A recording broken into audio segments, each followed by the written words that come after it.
लग्नानंतर होईलच प्रेम या मालिकेच्या आजच्या एपिसोडमध्ये आपण पाहत असतो की आर्या जीवानंदिनीशी बोलत असते. ती म्हणत असते की माझं नशीब इतकं खराब, दोनदा नस कापून सुद्धा माझ्या हाताची जीव घेण्याचा प्रयत्न करून सुद्धा माझा जीव वाचला. पण त्यानंतर माझ्या आयुष्यातला सगळ्यात डार्केस्ट फेस आला, तो म्हणजे नशा आणि ड्रग्स. ते सर्व दिवस फार भयंकर होते, जे हात पेशंटचा जीव वाचवतात. आता तेच हात खरं तरी ते स्वतःला कणकण संपवण्याचा प्रयत्न करत होते. तेव्हाच मात्र माझ्या आयुष्यात एंट्री झाली हिरोईनची. ती हिरोईन म्हणजे नंदिनी मोहिते. त्या अवस्थेत नंदूने मला पाहितलं आणि ती आनंद निवासमध्ये मला घेऊन गेली. तिथे दिवस रात्र माझी काळजी घेतली. माझ्यासाठी जे जमेल ते सर्व गोष्टी तिने केल्या. माझ्याकडे मेडिकलची डिग्री होती, पण इंटर्नशिप सुटली होती. तिने माझ्यासाठी शब्द टाकला, सिनियरशी बोलली आणि मला माझा परत जॉब मिळवून दिला. ह्या सर्व गोष्टी आर्या सांगत असते. आता जेव्हा नंदिनीकडे पाहतच असतो बरं का, त्याला ह्या सर्व गोष्टी ऐकून नंदिनीवर अभिमान वाटत असतो. इकडे जी काही वसू असते ती विजयच्या रूममध्ये गेलेली असते आणि ती चार्जर आणण्यासाठी खरं तर. पण तिचं लक्ष जातं जेव्हा नंदिनीच्या रूमकडे आणि पाहते तर काय, हे तिघं एकमेकांशी बोलत असतात. तेव्हा म्हणत असते ह्या तिघांचं चाललंय तरी काय, नक्की बघायलाच हवं, काहीतरी गोंधळ आहेच असं म्हणून आता इकडे जी काही वसू असते त्यांच्या रूमच्या दिशेने निघालेली असते. इकडे यांच्या तिघांचं बोलणं सुरू असतं. मग मला माझा जॉब मिळाला, मी परत परीक्षासुद्धा दिली, सगळ्या गोष्टी केल्या. एक ड्रगच्या आहारी गेलेली मुलगी परत सगळ्या गोष्टीतून बाहेर आली होती, ती म्हणजे फक्त नंदिनीमुळे. मला सगळ्यात जास्त आनंद केव्हा झाला माहिती आहे, जेव्हा मी लहान मुलांची डॉक्टर झाले. त्या मुलांना पाहून माझ्या मुलांची आठवण मला येत असते आणि मला असं कुठंतरी वाटत असते की माझा मुलगासुद्धा चांगल्या ठिकाणी कुठेतरी असेल.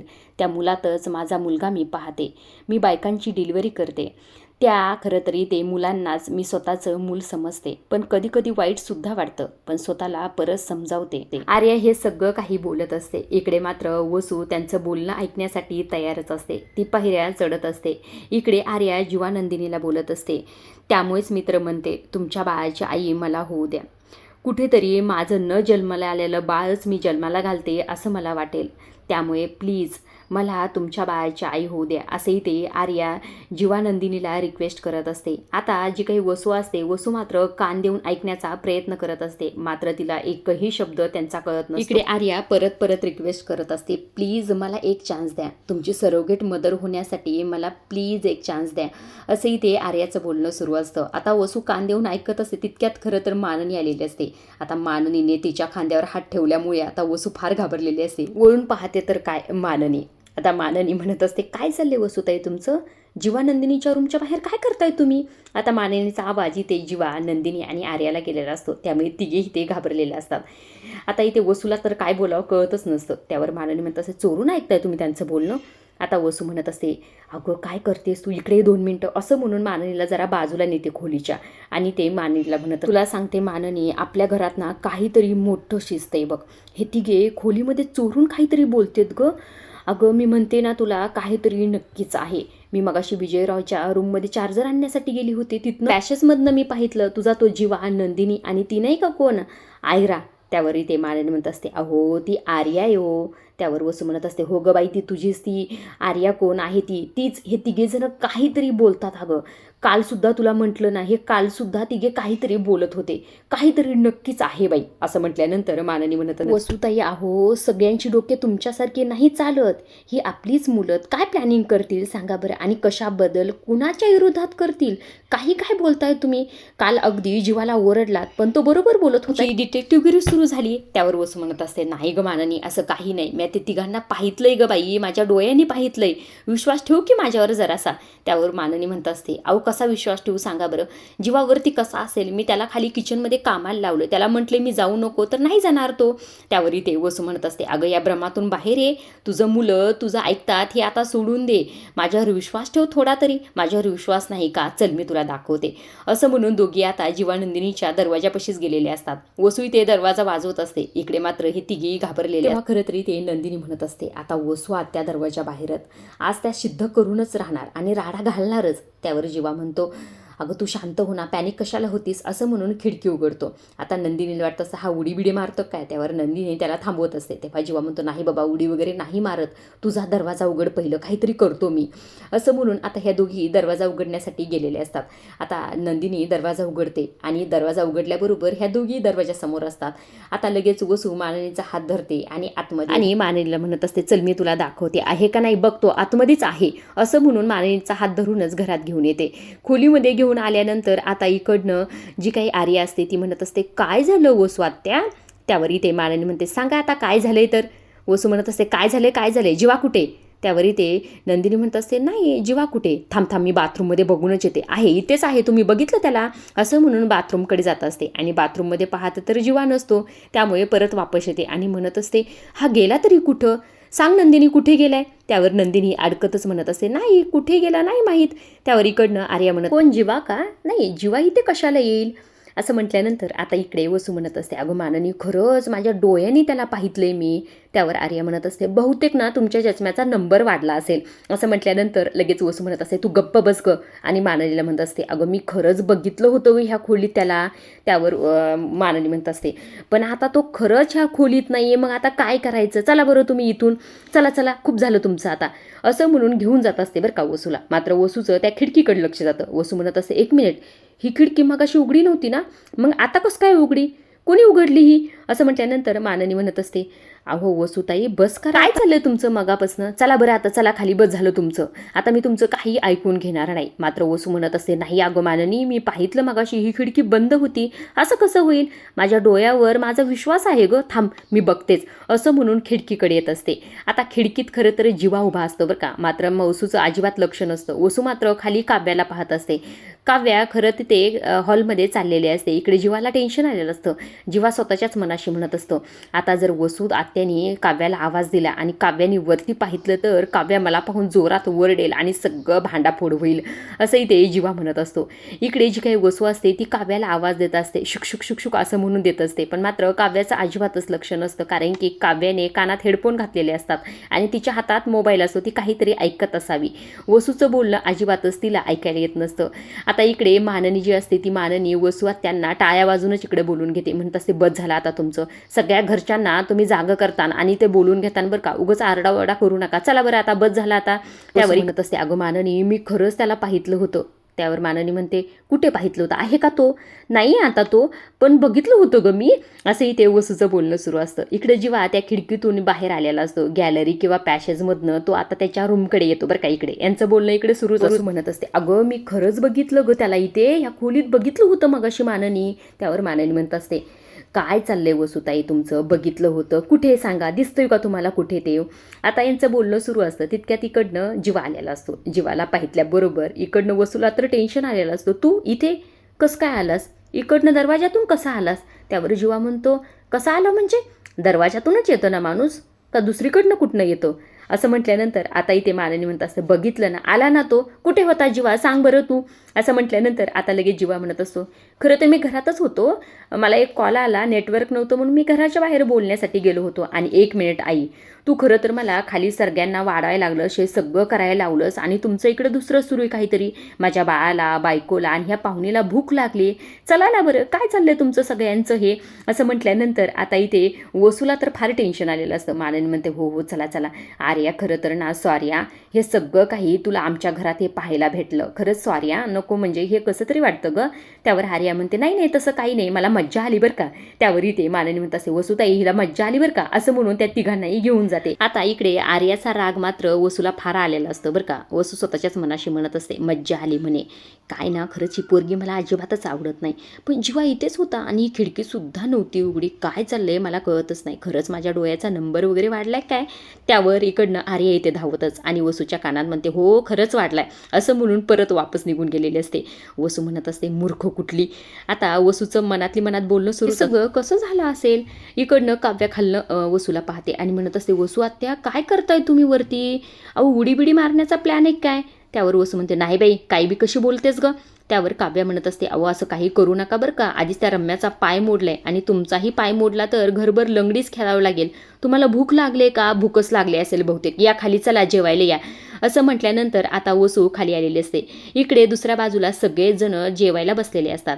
आता सगळ्यांचं जेवण सुरू असतं तेव्हा विक्रम म्हणत असतात, अरे जीवा काय करतोस तू, जेवायला लागला का लगेच?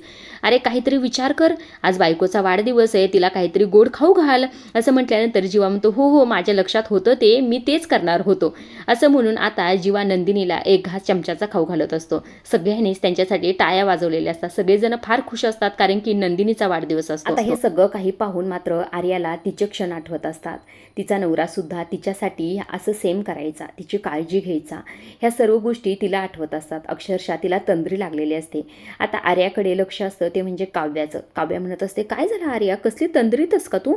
त्यावर इकडनं आर्या म्हणत असते, नाही ग असं काही नाही. आता आर्याने असं म्हटल्यानंतर इकडनं माननी म्हणत असते, आर्या खरंच तू आज आलीस ना नंदिनीच्या वाढदिवसानिमित्त, खरंच आम्हाला छान वाटलं सगळ्यांना, आणि मुख्य करून तुझ्या बहिणीला सुद्धा फार बरं वाटलं असेल. त्यावर इथे काव्या आणि नंदिनी दोघी मान हलवत असतात.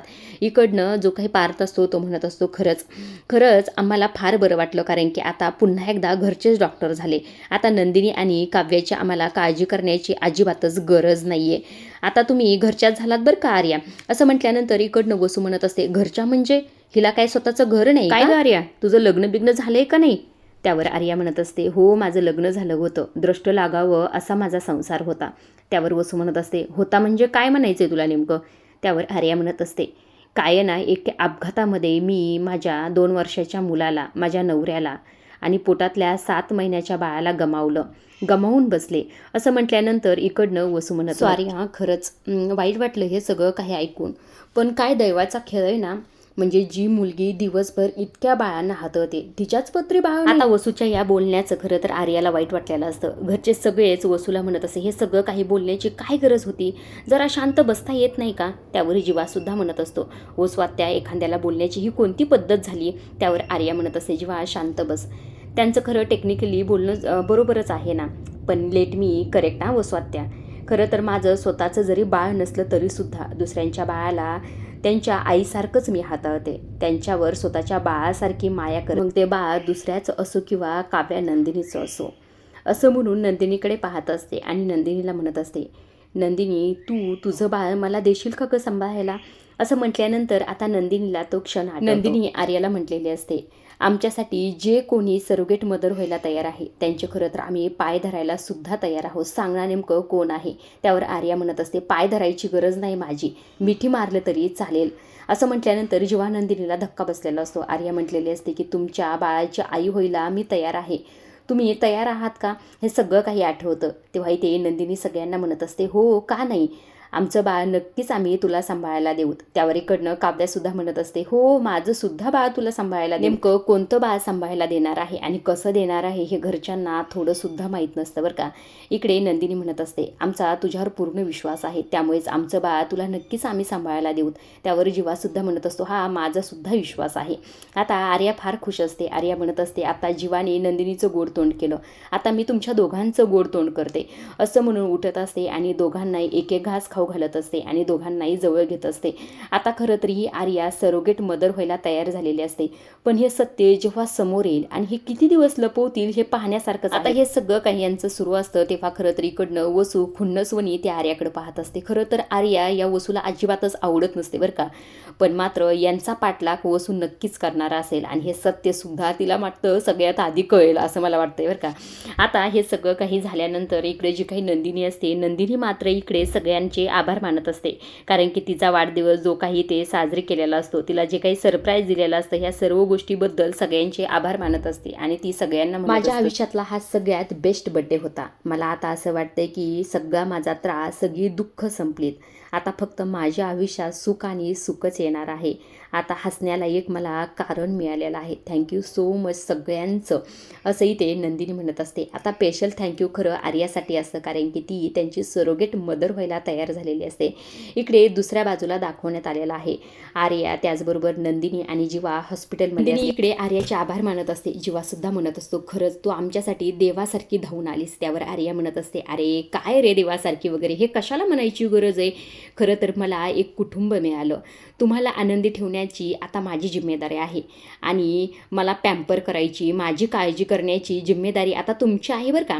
त्यावर जीवा म्हणत असतो, हे सगळं काही ठीक आहे, पण आपलं तिघांचं हे सिक्रेट जर सिक्रेट राहायचं असेल तर घरी आपल्याला तिघांना एकत्र बसायला अजिबात जमणार नाही बरं का. वसुआत्याने आज आपल्याला पकडलंच होतं, असं वसुआत्या करू शकते बरं का.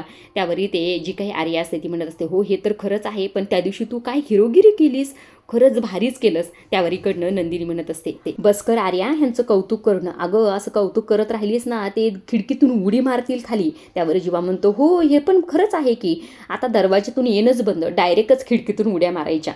असं म्हणून आर्या जीवाला टाळी देत असते. आता नंदिनी यांच्या दोघांकडे रागानेच पाहत असते बरं का. यांच्या दोघांचं मात्र हसणं सुरूच असतं, यांची कॉमेडी काही संपत नसते. आता इकडे दुसऱ्या बाजूला काव्या पार्थला म्हणत असते, देशमुख आपल्या लिस्टप्रमाणे पहिलं घर येतं ते म्हणजे संतोष शिंदे यांचं, आपण खरं तर त्यांनाच आधी भेटूया. त्यावर पार्थ म्हणतो, हो ठीक आहे, पण हे सगळं काही बस होईल ना एवढं, का आणखी काही घ्यायचं. त्यावर काव्या म्हणत असते, अहो पार्थ काय चाललं तुमचं एवढं सगळं, अहो आपण अपघातग्रस्त लोकांना भेटायला चाललो, पिकनिकला नाही चाललो. त्यावर पार्थ म्हणत असतो, मला हे सगळं माहिती आहे मॅडम, आता तुम्ही लोकांसाठी एवढी धडपड करताय त्यामुळे एवढं तर घ्यायलाच हवं ना. आपल्या भावी बेबोच्या आईला जर रस्त्यात भूक लागली तर बाहेरचं सरबट वगैरे खायला नको म्हणून हे सगळं घेतलं आहे, टिफिन घेतला आहे, फ्रूट्स घेतले, ज्यूससुद्धा घेतलं आहे, उगाच रस्त्यात अडचण नको.